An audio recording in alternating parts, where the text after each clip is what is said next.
Elivaldo, um outro assunto que passa também pelas contas dos estados e dos municípios é a discussão em torno do ICMS.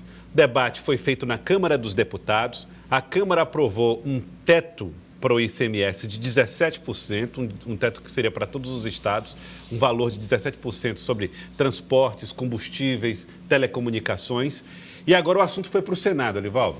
É verdade, Joelson, isso causou um tumulto muito grande, uma expectativa muito grande nos estados e municípios, que são os entes da federação que arrecadam esse tributo, principalmente os estados. Agora, a matéria já aprovada na Câmara está no Senado, que é como se fosse aí, nessa linha de tramitação, uma casa revisora da matéria.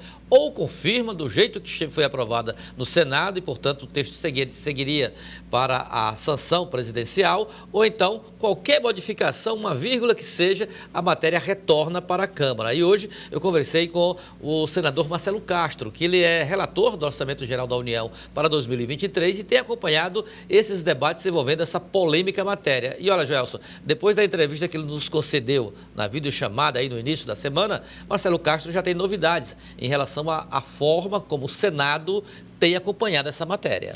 Vamos acompanhar com Elivaldo Barbosa. Esse projeto não passará, Elivaldo, no Senado como ele foi aprovado na Câmara.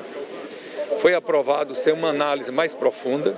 Você imagina que como é que se faz um orçamento? Primeira coisa para você fazer um orçamento é você definir a sua receita. Então você define a receita do Estado, do município. Dentro dessa receita você vai botar as suas despesas. Quando você estima a receita, você estima baseado na alíquota, principalmente do ICMS, que é o principal imposto dos estados. Se esse ICMS cai a alíquota, vai cair a arrecadação. Cair na arrecadação, você não vai cumprir aquilo que você orçamentou. Então, evidentemente que precisa um estudo e está sendo feito. O Fernando Bezerra Coelho é o relator lá no Senado Federal. Foi composto um grupo de trabalho.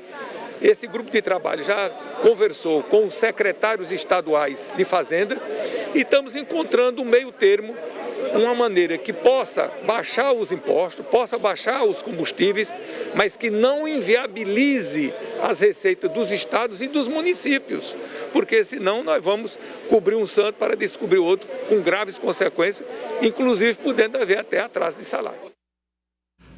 Essa situação revela um pouco do duelo que se travou, principalmente no pós-pandemia, entre a presidência da República, né, a União, e os governadores dos estados, Lídia Brito. A gente está vendo um pouco do desdobramento disso.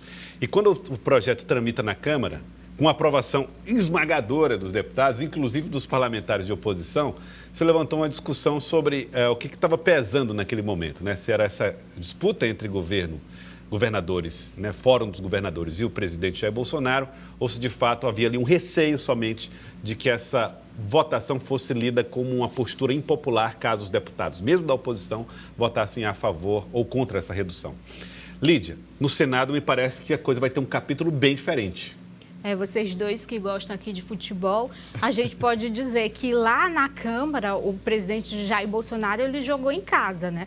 Agora, no Senado, é no campo do adversário, né? Porque a gente tem visto, né, que aí durante todo esse primeiro mandato do presidente Jair Bolsonaro, ele tem essa facilidade na Câmara, né, principalmente quando Arthur Lira a partir do momento que Arthur Lira foi eleito presidente da Casa, ele tem essa facilidade de aprovar, né, esses projetos, apesar de toda a polêmica, um projeto foi aprovado com a maioria esmagadora. No Senado, a situação é totalmente diferente, né? O presidente ele tem essa dificuldade no Senado e o Rodrigo Pacheco, né, deu uma sinalização importante para os governadores quando ele se reuniu primeiro ali com os secretários de Fazenda, né, dos estados, disse que iria buscar o diálogo, né, com os secretários e com os governadores, ouvir todos os lados, e agora o senador Marcelo Castro coloca aí essa possibilidade de mudança, o que para o governo é muito ruim, né, porque se mudar lá no Senado vai ter que retornar para a Câmara, tem todo um trâmite, leva aí um pouco mais de tempo. Na Câmara vai ter aí essa nova votação, uma discussão, mas, Joelson, respondendo a sua pergunta, esse projeto, ele é um projeto até mais político, né, do que, de fato, um projeto para resolver a questão. Os analistas, os economistas colocam que esse projeto, no fim das contas, ele vai, para o consumidor final, ele vai fazer uma diferença muito pequena, né, na hora ali de abastecer, né, o seu carro, o preço dos combustíveis vai ter uma redução muito pequena. O que os estados defendem é a aprovação do fundo de compensação. O governo se coloca contra essa proposta, né, do fundo de compensação, dificulta, né, o diálogo com relação a essa proposta. E, claro, é um impasse político, né? Mais uma vez, o presidente Jair Bolsonaro de um lado e os governadores de outro. Seguindo aí a metáfora feita pela Lídia Brito, Nivaldo, nesse caso, não se pode jogar só para a torcida, tem que buscar um resultado.